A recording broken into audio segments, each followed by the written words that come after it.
Souvent, j'ai des gens qui me disent dans les vidéos, mais pourquoi, mon Dieu, tu es contre le système social? Pourquoi tu te bats contre les aides sociales? Ça te retire à rien à toi. Mais les aides sociales, elles viennent d'où, mon gars? C'est des sous-sous qu'on vient chercher dans ma poche. Bonjour et bienvenue dans cette nouvelle vidéo de DME en direct, comme toujours. Si tu n'es pas abonné, bah, je te suggère de le faire et de cliquer sur la cloche pour être prévenu lorsque je sors une nouvelle vidéo. Et si tu veux contribuer, si vous voulez contribuer à la chaîne, le lien est dans la description. C'est sur la boutique que ça se passe. Je vous en parle en fin de vidéo. C'est un mème que je vois très très souvent et j'ai eu envie de réagir parce que à un moment il y en a marre. Vous savez, le mème c'est celui-là. Absolument aucun de tes problèmes n'est dû au fait que quelqu'un bénéficie d'une aide sociale. C'est souvent tourné sous d'autres noms, mais ça tourne beaucoup chez les gauchistes comme Marcel. Euh, il faut réfléchir 2 minutes, Marcel. Il faut réfléchir 2 minutes, Marcel. Parce que l'État n'imprime pas les billets.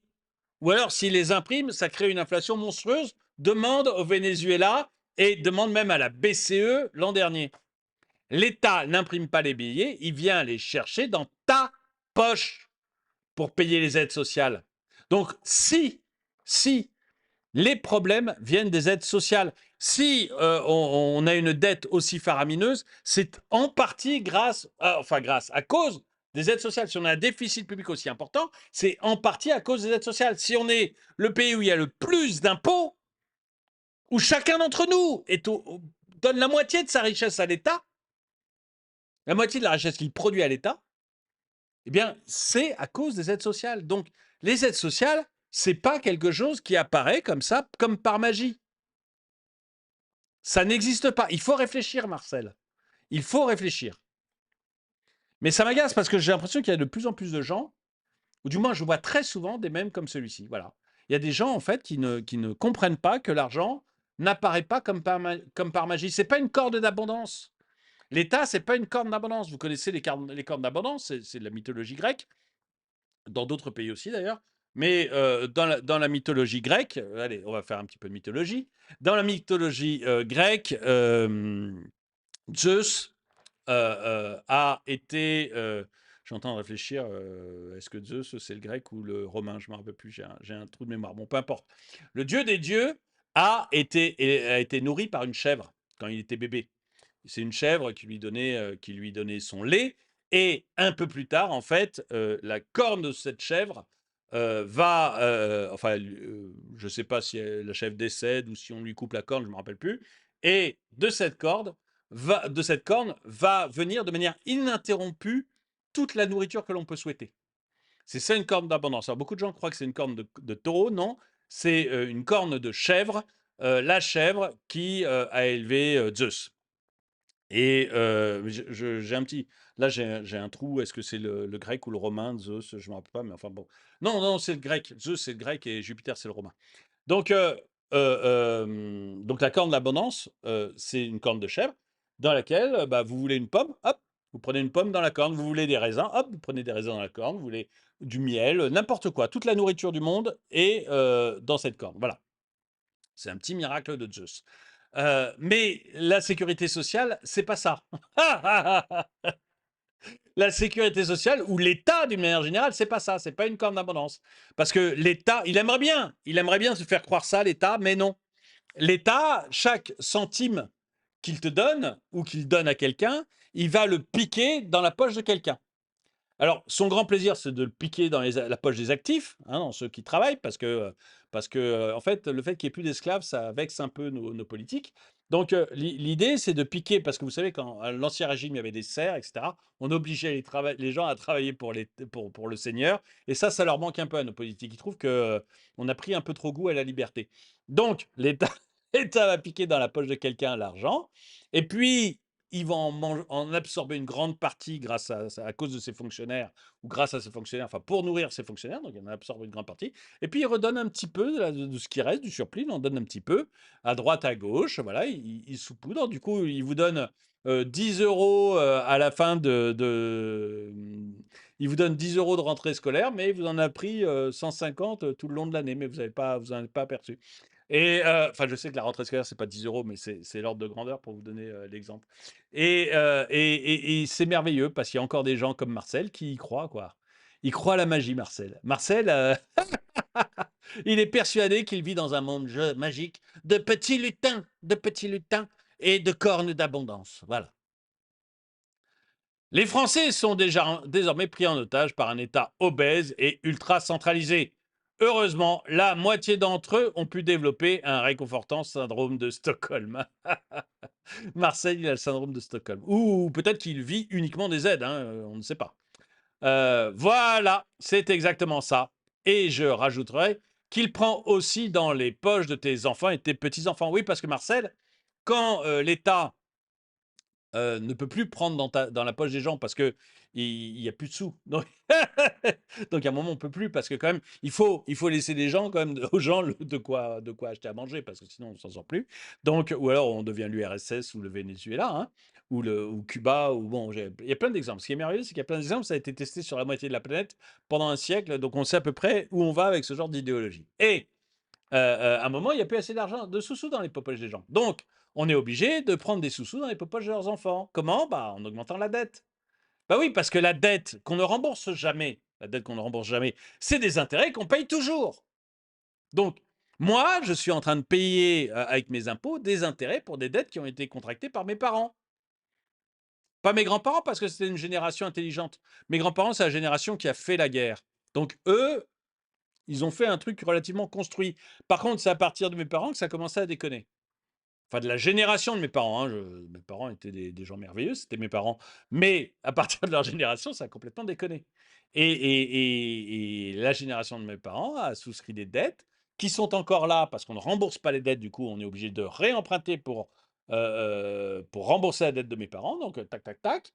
Et moi, je paye des intérêts dessus. Et mes enfants auront le plaisir de payer les dettes de mes parents pour des trucs dont ils ne serviront jamais, qu'ils ne verront jamais, dont ils ne verront jamais l'utilité. Et l'aide sociale, bah, c'est ça. Hein, c'est du fric que l'on prend, que l'on va donner à des gros fainéants dans des canapés. Il n'y a pas que ça. On est d'accord qu'il y a une aide sociale utile. On est d'accord, on est d'accord, on est d'accord. Mais il y a quand même un énorme abus sur les aides sociales. Et c'est de l'argent, en fait, qu'on dilapide. Et puis, on s'endette pour ça. Et on va chercher l'argent, d'abord dans mes poches, puis dans la poche de mes enfants, et bientôt dans la poche de mes petits-enfants. Donc, si, Marcel, c'est un problème. Voilà qui mérite une note. Non, mais je crois qu'il y a une note de communauté sous le texte de Marcel. En tout cas, bon, j'ai la flemme de la faire.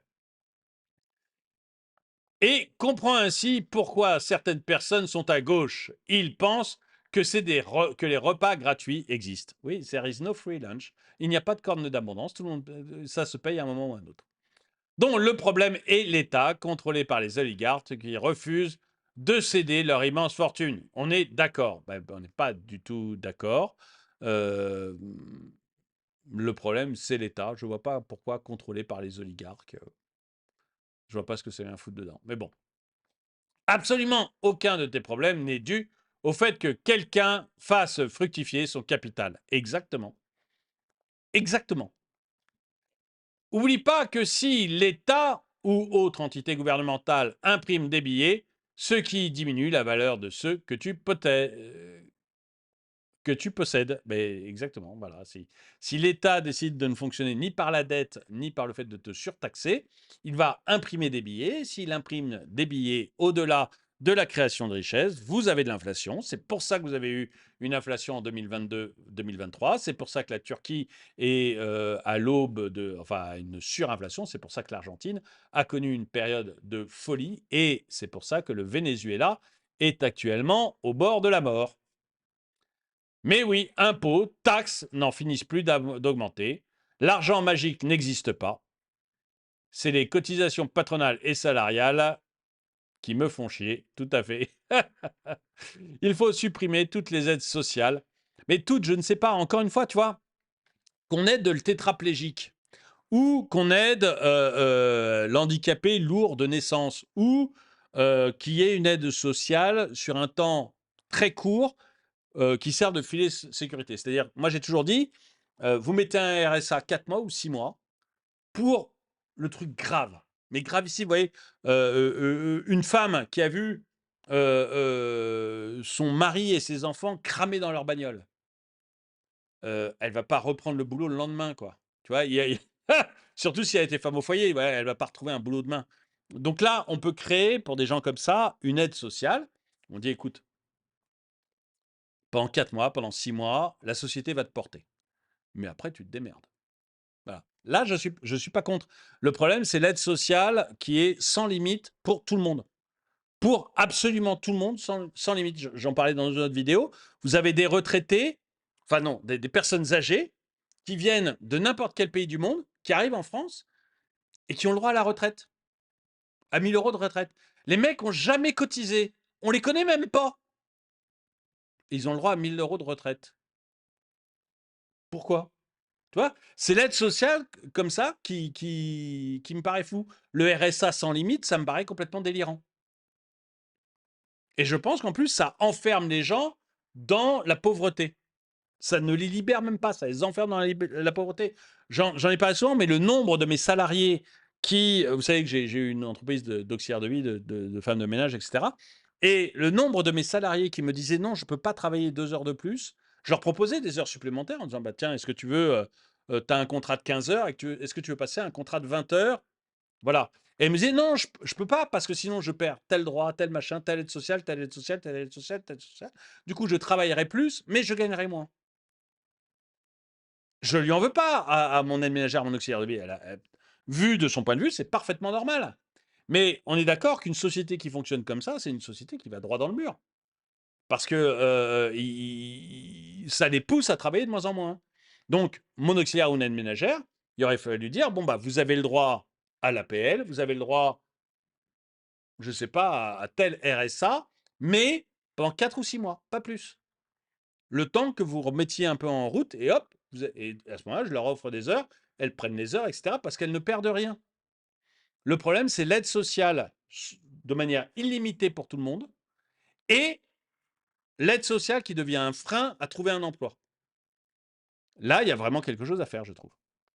Donc, supprimer toutes les aides sociales, c'est peut-être un peu dur et brutal pour la France. Dans l'absolu, je ne serais pas forcément contre, mais pour la France, c'est dur et brutal quand même. En fait, imprimerait-il, vous savez, on a beaucoup, les libertariens comme moi ont beaucoup réfléchi à ça, sur la suppression du aide sociale, mais on y a pensé pour les hôpitaux. Et l'idée, c'est de se dire, est-ce que on supprime la sécurité sociale et chacun se démerde? Et l'idée, c'est de se dire, il faut un filet quand même de sécurité. C'est-à-dire que oui, on peut supprimer la sécurité sociale, oui, chacun se démerde, mais il y a des gens qui ne peuvent pas se démerder parce qu'ils ne gagnent pas assez d'argent. Or, ces gens-là, s'ils arrivent à l'hôpital, tu vas pas les laisser crever sur le trottoir. Parce qu'on n'est pas dans une société qui peut accepter ce genre de... Tu vois, c'est le truc pragmatique. On n'est pas dans une société qui peut accepter de voir des gens mourir de maladie sur le trottoir. Donc, remarquez, actuellement, ils meurent de maladie dans l'hôpital, mais bon, aux urgences. Mais bon, c'est autre chose. On n'est pas dans une société qui est censée accepter ça. Donc, l'idée libertarienne, c'est de dire, oui, la sécurité sociale, on arrête, on supprime. Chacun prend sa mutuelle et est obligé de la prendre. C'est-à-dire qu'au moment où, par exemple, vous déclarez vos impôts, vous devez indiquer votre numéro de mutuelle, sinon le fisc va s'occuper de vous. Et c'est-à-dire qu'il va vous prendre, je ne sais pas, 1 500 €, 2 000 €, et il va le donner à une mutuelle et il vous obligera à être dans cette mutuelle-là et il collectera l'argent s'il faut. Donc, un système très dur. Mais on est obligé de prendre en compte que des gens ne pourront pas payer. Des gens de bonne foi, les gens de mauvaise foi, il faut leur mettre des coups de pied au cul, mais ça peut être aussi des gens de parfaite bonne foi. Ils ne peuvent pas payer. Et pour ces gens-là, il faut un filet de sécurité qui fait que, bah, quand ils ont un truc grave, on ne leur rembourse pas il ne s'agit pas de leur rembourser les prothèses mammaires, hein, si vous voulez. Mais s'ils ont un truc grave, eh ben, on les prend en charge à l'hôpital. Donc voilà, c'est l'idée de la libertarienne. Et donc, dire il faut supprimer toutes les aides sociales, ce n'est pas acceptable dans une société comme la nôtre. Et du coup, il faut quand même des filets de sécurité. Mais il faut qu'ils soient encadrés de manière extrêmement stricte. En durée, par exemple. Bah, le RSA, c'est 6 mois, pas plus. Parce que si tu fais pas ça, eh ben, si tu as pas ce minimum de filet de sécurité, en fait, ton pays va avoir la société va pas l'accepter. Donc il faut faire des choses, réalistes, dans dans dans dans il faut faire des choses qui soient réelles et qu'on puisse mettre en place. En fait, imprimerait-il les billets que ça ferait aussi de gros problèmes? L'inflation, on l'a connu. J'arrête pas de voir ce mème. Oui, moi aussi je le vois beaucoup, c'est pour ça que j'ai voulu faire une vidéo dessus. Et toujours venant de gens dont le pays est en train de crever parce que trop de personnes bénéficient des aides sociales. Voilà, le gros problème des aides sociales, c'est le nombre de personnes qui en bénéficient et le fait qu'il n'y ait quasiment pas de limite, quoi. C'est ça qui est pas normal. Et je suis d'accord, ces gens-là ont un petit vélo dans la tête. Lui, il s'en fout, il doit en bénéficier vu son idéologie. C'est possible, hein, je ne le connais pas. Je ne connais pas Marcel, mais je vois régulièrement ses tweets parce que j'aime bien voir les tweets des gens qui pensent pas comme moi. Et j'avoue que je me dis que surtout que vivre est plus important que du fric. Naître pour ne penser qu'à l'argent est une vie d'esclave. Et si tous sont bien, alors toi aussi, tu es bien. Ah OK, l'idée ça serait, si toute la population vit bien, moi aussi je vais bien. Mais c'est vrai que si tout le monde va bien, si toute la population vit agréablement, si le niveau de vie est très élevé pour tout le monde et que tout le monde peut s'acheter tout ce qu'il veut, j'irais bien aussi. J'aimerais aussi qu'il y ait des licornes, que quand je pète, ça sent la rose et qu'il y ait une corne d'abondance pour tout le monde. Voilà. Mais après, quand tu viens dans le monde véritable de la vérité qui nous entoure, tu t'aperçois que ce genre de couillonnerie, ça n'existe pas. En tout cas, écoutez, si vous voulez, dites-moi ce que vous en pensez dans les commentaires. Est-ce qu'il faut supprimer les aides sociales? Est-ce qu'il faut les conditionner, comme je le dis? Est-ce qu'il faut les limiter dans le temps? Ou est-ce que vous pensez, comme Marcel, que l'aide sociale que l'on donne à mon voisin, en fait, ça, j'ai aucun problème qui vient de l'aide sociale que l'on donne? Dites-le moi dans les commentaires. Si vous voulez contribuer à la chaîne, allez sur la boutique de la chaîne. Il y a des polos comme celui-ci, par exemple, des mugs, des vraiment plein. Il y a 90 produits différents, il y a 6 logos différents. Donc, allez-y, vous allez trouver un truc qui vous plaît. Lien dans la description ou chaîne YouTube, onglet boutique. En tout cas, moi, je vous remercie d'avoir regardé la vidéo. Mettez un pouce vers le haut, commentez, partagez.